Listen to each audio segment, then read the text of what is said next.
So the first thing anybody wants to do is don't be a mediocre. Don't just because you have this hobby, you go and cook rice. If you're cooking, for example, let's use coconut rice. You can cook coconut rice for just your family members. It's not the same when you want to cook for a whole crowd. So just because you can cook coconut rice for your family does not mean, okay, I'm going to start a food business. I'm a chef. Throw out a poll.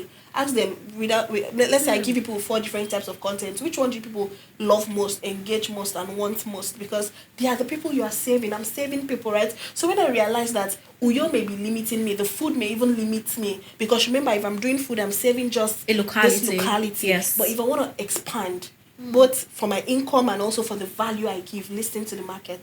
What is the demand saying?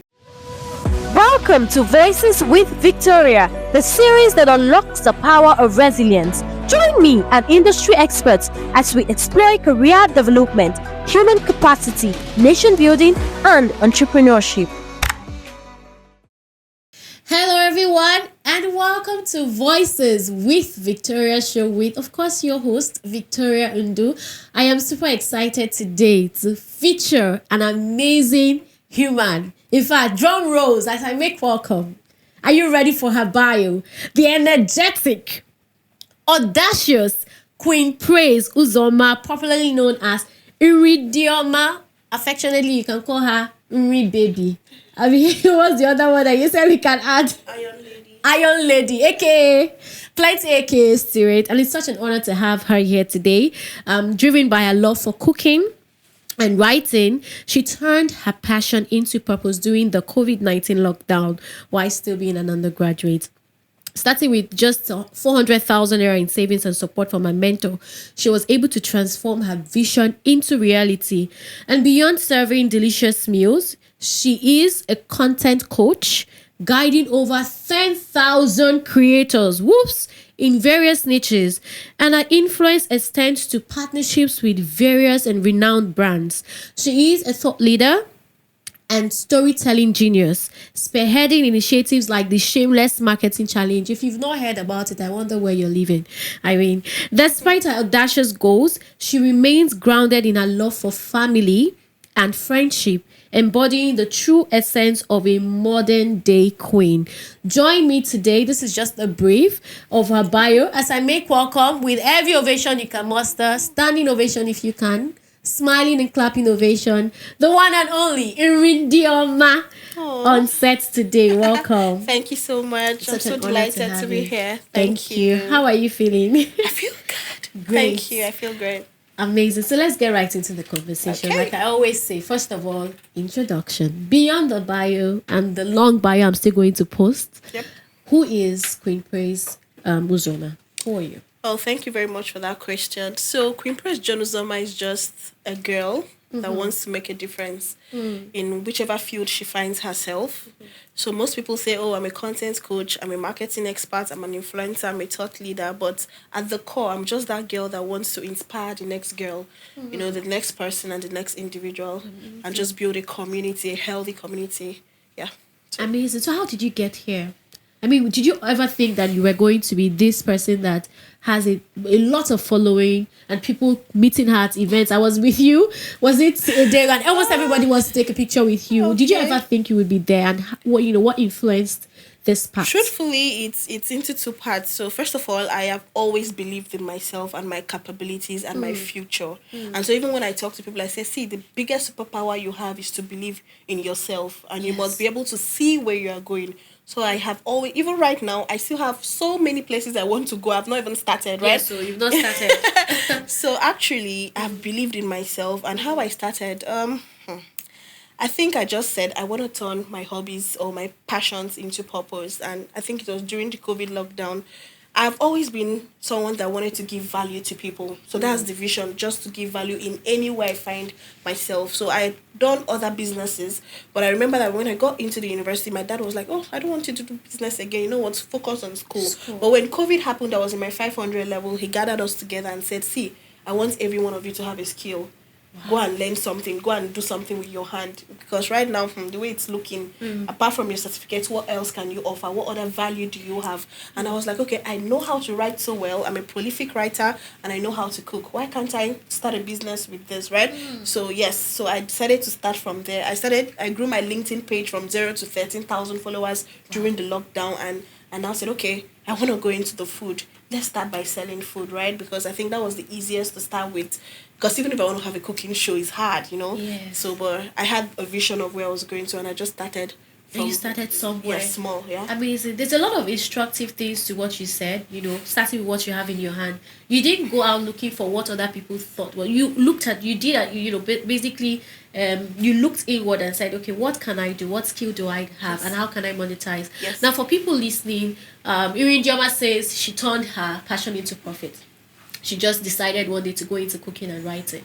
What are the strategies to sort of like convert your passion? Oh, I know how to cook, I know how to write, whatever passion it is, to start to profit from that passion? So I tell people that the first thing is you must find knowledge. So before I even started the food stuff, I did over 18 courses. Wow. Both online, yes. I had to go and learn. So apart from knowing how to cook, I did online courses on cooking. I did how to start a food business. I did food videography. I did food photography. I did a writing class on different platforms. I searched for knowledge, and that is what makes me excellent. So when I come out and do something, I don't just do it like, my dad would say it's the extra that makes you extraordinary. So I had to find knowledge. So the first thing anybody wants to do is don't be a mediocre. Don't just because you have this hobby, you go and cook rice. If you're cooking, for example, let's use coconut rice. You can cook coconut rice for just your family members. It's not the same when you want to cook for a whole crowd. So just because you can cook coconut rice for your family does not mean, okay, I'm going to start a food business. I'm a chef. You have to learn. You have to find knowledge. And then I tell myself I must be excellent in every single thing I do. Okay? What are others doing? What are others not doing that I can do? So when I came into the space, I looked around all the online food businesses. What are they doing? What are they not doing? So I did a lot of homework. So find knowledge and do your due diligence. Yeah. Amazing. I see now why they call you Iron Lady, because you're just dishing it out. And I also want to ask about, you are now a content coach.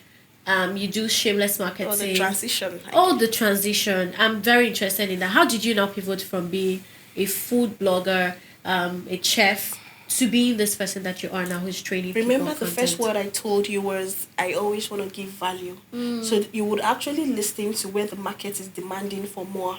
Do you understand? So because at my core, what is my objective is to give value, and I realized that people, okay, let me even give you this little scenario. When I wanted to start teaching, I brought out 5 courses. I had a Reels class, I had a content class, I had, because I do very adorable food trays, I had a food tray class, I had a cooking class, I had a writing class. Everybody ran to content creation. Yes. So you put out those 5 courses to test the market? Yes. To see what people see in me that maybe I don't see. Yes. I even tell my students, for example, let me divert a little. If you really want to know what people like, throw out a poll. Ask them, let's say I give people 4 different types of content. Which one do people love most, engage most, and want most? Because they are the people you are saving. I'm saving people, right? So when I realize that Uyo may be limiting me, the food may even limit me. Because remember, if I'm doing food, I'm saving just this locality. Yes. But if I want to expand, both for my income and also for the value I give, listen to the market. What is the demand saying? So I saw that a lot of people wanted, there's something I'm doing apart from the food. Everybody can do food. Everybody can cook. What is she giving? I used to give value. I taught for free how to cook. That was actually how I grew my social media following, just by giving value for free. And so when people saw from my editing to my storytelling skills, they were like, oh, I want to learn this thing. And that was when I said, okay, there is a market here. There's a demand. So follow the market. Amazing. So what you're saying is, to the way how you just transition was basically understanding the need of the market, paying attention to it, and pivoting. Amazing. So how did you build your authority? Just few strategies. I know that you have a full course on that. Please go and buy a course if you want more. But let's just get to know how you're able to build your authority in this content and marketing space. So you see, when it comes to content creation, there's something we call factors affecting content creation. So we have action, we have attraction, we have affinity, we have authority. That could be hard. Okay. Okay, so okay, let's take a deep breath and take it on in again. So for every content creator, right, you must ask yourself, what do I want to get from this content I'm making? Am I trying to attract people? Am I trying to do affinity content for them to get to like me? So there's a kind of content you create for people to come to your page. For example, listicles. So 10 things you can do when you go for a podcast. Those are listicles people want to watch. There's something called affinity. So people get closer to people they share something similar with. So if I come and say, oh guys, I do a voiceover in Igbo, people that are Igbo get close to me, right? So that's affinity content. Then we have authority. You have to come out and position as an expert. That is when you do more of educating content. So I had to position as an authority by giving educating content. So when for example, I want to do a free class on, let me say, Arts Academy, when I break it down for you, I just have a board and you see that there is something different. I'm not just any kind of coach. Do you understand? So I had positioned as somebody that gives knowledge, and that is the first way to become an authority. Yes, give knowledge and just show that. Amazing. Consistently. So let's consistently. Yes, that reminds me. Let's go to Shameless Marketing now. The challenge. I know that the challenge is currently on. I don't know when this is going to be released, but we definitely release another one, even if this isn't released now. Yeah. Let's talk about what is behind the challenge. Why did you launch out Shameless Marketing? Okay, so you see, before I came here, while we started, I told you something. You said something that I have trained over 13,000 people. Now that statistics gives me clarity and insight on what people. So if you have data, you get to know who people really are. Okay, so I've gotten some level of data, and I've come to realize that most people, it's not that they don't have a good phone, it's not that they don't look good, it's not that they don't even know what to say. It's not that the major problem is in their mind. They begin to second guess themselves. So am I good enough? Will people like me? Is my teeth brown? Can I speak well? Imposter syndrome comes to play. Anxiety comes to play. You even see wealthy people suffer from this. Some people struggle with depression just because they cannot come out, because there's something I call it the stock cycle. So you get angry that your content is not doing well, you don't create content, you still come back. So you just keep moving around that cycle. And when I realized that all these things, most times it just takes me to talk to people's mind and they realize. So my goal is to raise marketing geniuses that show up for their brands unashamed. I come again. Yes. Raising marketing geniuses that show up for their brands unashamed. So what this means is I bring you together and tell you, come, you have to go out there. And I have slogans: withholding nothing, you cannot be broke and shy. Because most people, when they hear shameless marketing, they say, oh, you have to look like a mad person. Do I look like a mad person? No, you have to look shabby. No. It's about the mind, that you must learn how to pitch. If it's that you must pitch your business, you become the best pitcher. If it's that you must send out proposals, you become the best writer. If you need to tell stories, like withholding nothing. So that's really the whole theme around shameless marketing. It was a ministry and it was a vision. I'm not gonna let it die. A ministry, absolutely. I'm glad to be part of it. I can't wait to get that part of it. So we need to shamelessly market what God has given to us. Yes. Voices by with Victoria needs to go global. Yes, it does. We need to shamelessly carry it on our head and okay, globally. So just give us one tip. This is me now, Oliver Twist. I want to know, how can I shamelessly market? So for people listening, how can they shamelessly market their brand and their business? So for you, the first thing when it comes to marketing is investing in good gadgets. I will just join marketing and content creation. Okay, yeah. If you want to, even if your brand, right, and you produce this picture and the quality is not good, even if what we are saying makes sense, even the algorithm does not prioritize your content. So I tell people, yesterday, what did I do? I spent 1.6 million buying a phone. Just a phone. Yes. But that's a tool, powerful tool. Yes, that is my investment in content creation that is going to generate value for me at the end of the day. But I tell people the first thing is you must be able to invest in your tools. And then number 2, your content has to have we call it EQ, but your content has to educate, has to empower, has to entertain and inspire. You understand? So whatever you're doing with Voices with Victoria Ndu, it has to educate people. Yes. And it's already doing that. It has to empower. You're empowering me. It has to inspire and it has to entertain. We've actually laughed during this, right? Yeah. So if you really want to show up and market your business shamelessly, focus on good gadgets and also empower, entertain, inspire, and educate people. Amazing. We'll come back to this. Now I want to go to the Inri babies. You're a lover of family. I mean, for everything content, you must mention your dad or your mom or your sister or your friend. Like, you're somebody you're not a loner. Right, you understand there's this principle of every successful person, no successful person is a self-made man, and you reflect that in everything you do, right? You value family and friendship, like I said. How do you build this solid relationship with your friends, and how do you manage your time effectively? You still show up for many other things. I mean, you're here, you have another event you're going to. Yep. Okay, so there's this theory by the former Coca-Cola CEO Brian Dyson. Okay. It's called the work-life balance theory. Okay. Okay, so imagine having glass balls and plastic balls, right? Okay. And you're just juggling 5 balls into the air. So we have 5. So one is your spiritual life, one is family, one is friendship, one is work, and one is maybe your fitness or your health. So health, spiritual, work, family, and friendship. So you're juggling. You just have to make sure they stay in the air, right? You need to know that every other one is work is the only plastic, meaning if it falls, it can bounce back. But immediately the others fall, it has broken. It's either broken, shattered. There's something. It will go through something. It can never be the same. So having this mindset just makes you understand that these other things are important. So I get to manage it and know that family, friendship, my spiritual life, my health is priority. You understand? So regardless of work, no matter how busy I get, I'm going to have time for my family. I'm going to have time for my amazing friends. Because at the end of the day, they keep me sane too. Yes. You can't really be a loner. Amazing. Talking about keeping you sane, you are very energetic. I can feel it even in this interview. You are, in fact, if you go to her Instagram page, she can post 10 times a day. People are complaining about posting once. I mean, I know how it feels to even post once a day. I know how draining it can be. But beyond even content, generally, your life is very energetic. How do you always show up? Is there habits or strategy or structure you've put in place to show up and show up well? How do you do it? Remember, it is still having objective for my life. What do I always want to be known for, and what do I always want to represent? So when I remember that I'm here to inspire generations, I flew around 5 states doing something called Discover Your Why. It was like a seminar for people, and I helped them understand that you are here for a greater purpose. Yeah. So immediately I remember that I'm here for a greater purpose. I want to lie down and sleep, I sit up. I want to give up, I stand up. I want to, hold back.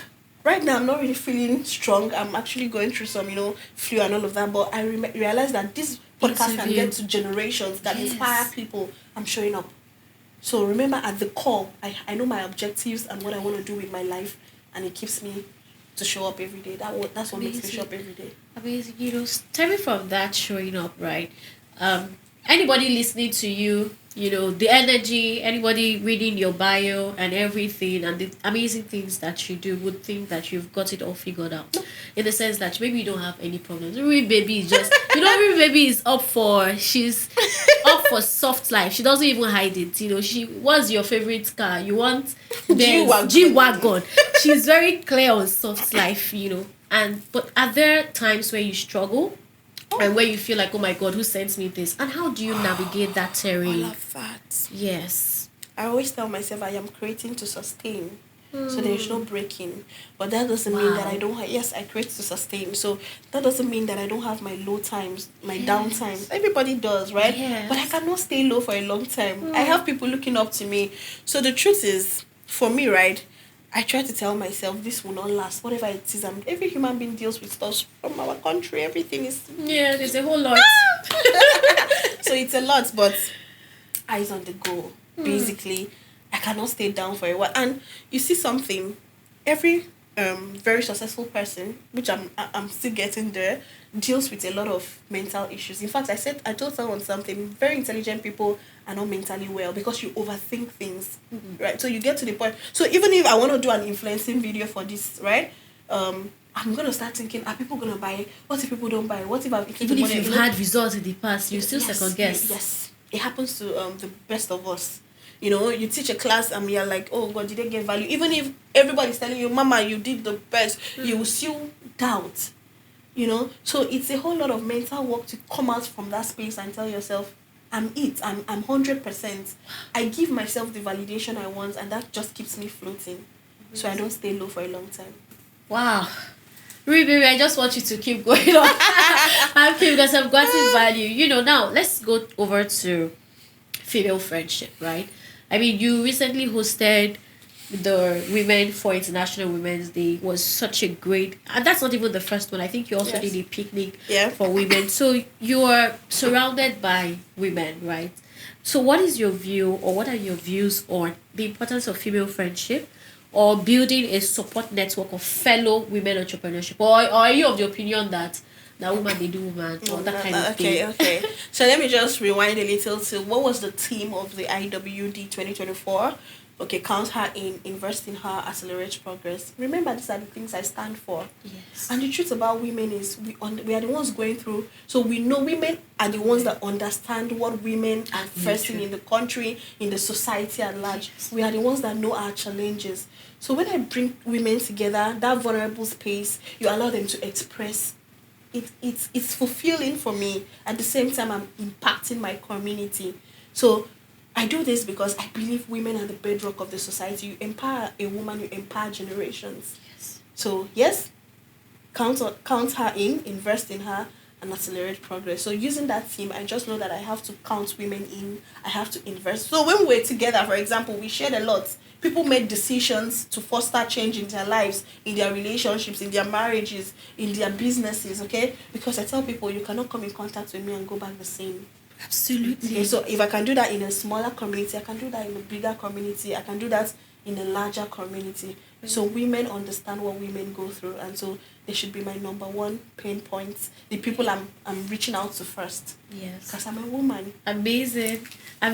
Great. So let's get back to storytelling. You've been crowned the storytelling queen and genius, right? Yeah. So can you share some practical tips on how, because I think the story sells faster, right? Even whether your personal brand or your business brand. What are some practical tips that we can do to refine us? Some people say, I don't know how to write, or I don't know storytelling. What story will I tell? What kind of, how can we improve our content creation game with storytelling? So that is why I tell people, when you join my class, I'm going to teach you a lot. So most of this, but I'm still going to share, because what am I here for? I'm going to share a few tips, So the truth is, when we were born, the easiest way to communicate was through storytelling. You hear of fairy tales, folk tales, and all of that. But for business owners, you want to communicate to your audience. First of all, the easiest way is through storytelling. I may not know your story, but I know my story. So why am I not telling my story?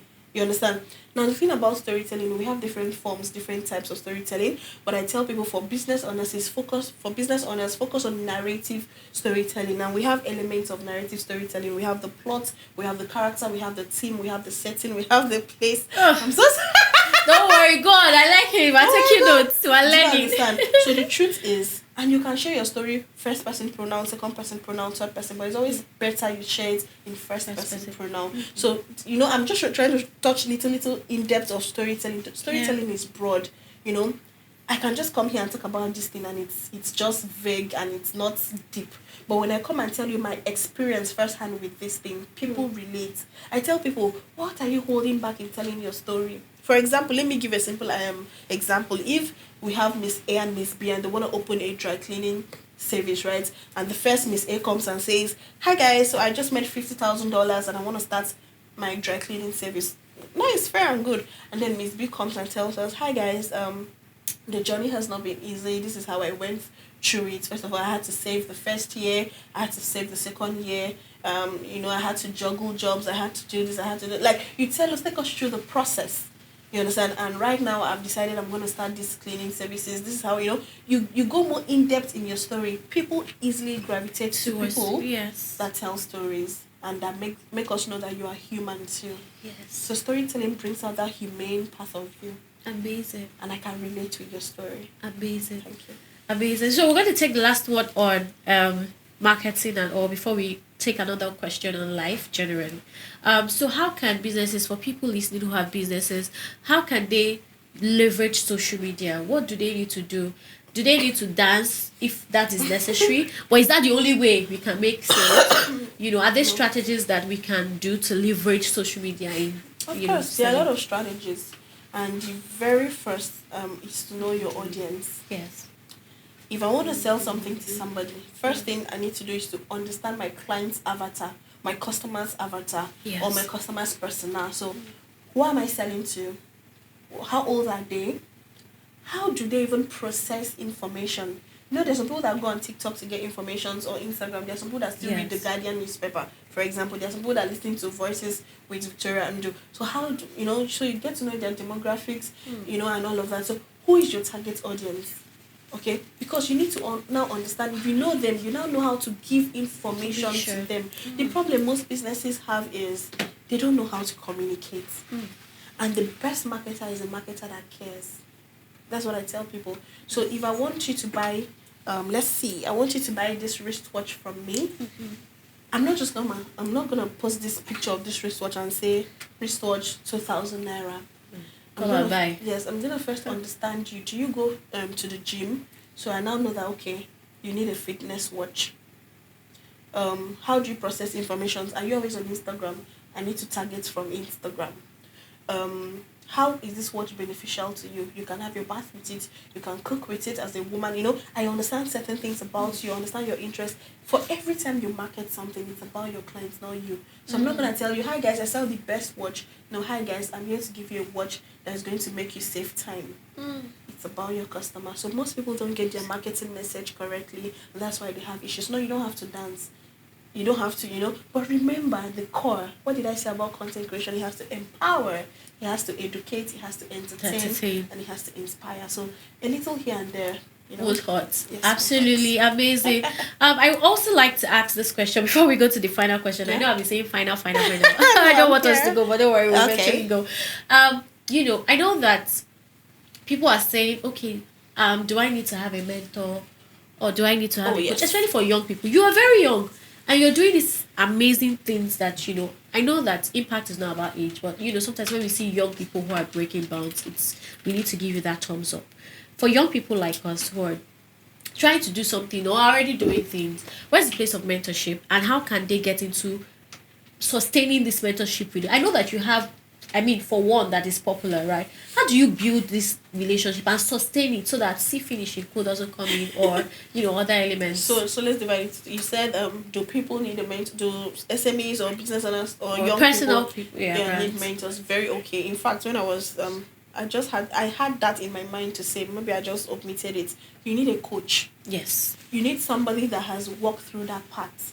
So when somebody's I wrote something on my WhatsApp status a few days ago. It was just an inspiration that came to my mind. When somebody's going through the river for the first time, you can meet hurdles, you can meet sharks, you can meet whatever, and you get over to maybe you're moving from point A to point B. Before you get to point B, maybe you've lost your eye, you've lost your hand, you've lost your legs. Sorry, this is how I teach. I talk it as if like a story, right? Yes. So that people can visualize what I'm saying. Yes. And but if you have someone that has told that path before you, and knows where there is crocodile, of course, course. So it just reduces the mistakes you make.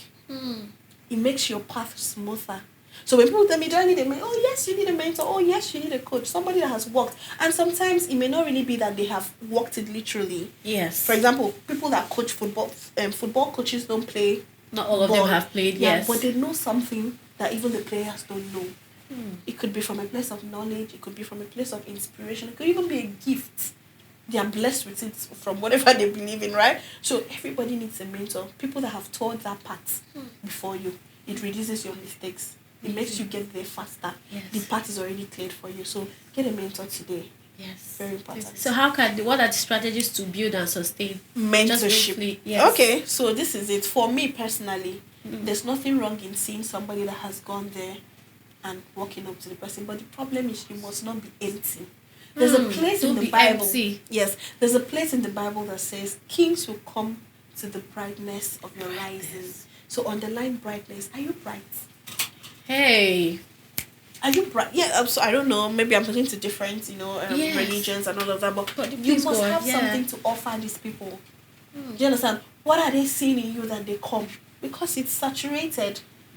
I went for an event. I studied petroleum engineering. I didn't even mention that when we started. And I went there's this general event we have in schools. And so when one of the oil guys come to speak, you see the whole student, almost 100 will run after him. Yes. So one of the boys now said something that is already his mentor now that has graduated and said, this man is not going to listen to all these people. But when you now have value, he can now pick you and mentor you. I said, that is it. True. Because how can I give 150,000 people my number?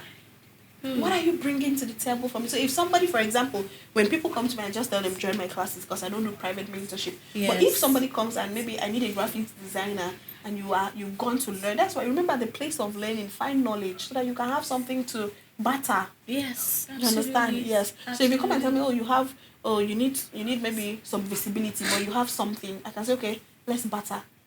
Do you understand? Okay, I'm going to hold you. I'm going to, so what do you have? Remember, they come to the brightness of your rising. Wow. Amazing. Thank you so much. I did want this conversation to end. You're so loaded. But do you have final words for our viewers here? What do you want them to take home from this, after all has been said and done? Okay, thank you so much, Mrs. Victoria. I've really had a nice time here, and I'm so delighted again to be here. So to anybody that's listening to me or have listened to me, I just want to let you know that you are enough. I tell people that no matter what happens to you, there's this money example I used to use, that no matter how you're squeezed, you still have value. Yes. And you must believe in yourself. Remember, that is everything. Just knowing that I'm here to shine, I'm here to make it work, and it has to work. You understand? Withholding nothing. So for anybody that's listening to me, this should be your team this year. That's for your marketing, your content, your storytelling, for whatever brand you're building, you're withholding nothing. Withholding nothing. That's my mantra. I'm taking it on. Withholding nothing. Thank you so much, Queenpraise John Nrindioma. Yes, sir. Thank you also for watching. Please do well to like, subscribe, and share. Do not forget to follow her on Instagram at Nrindioma on Instagram. Thank you so much. Also follow us, Voices with Victoria show as well. Thank you. Bye. Thanks for watching Voices with Victoria. Please like, leave a comment, subscribe, and share. Cheers!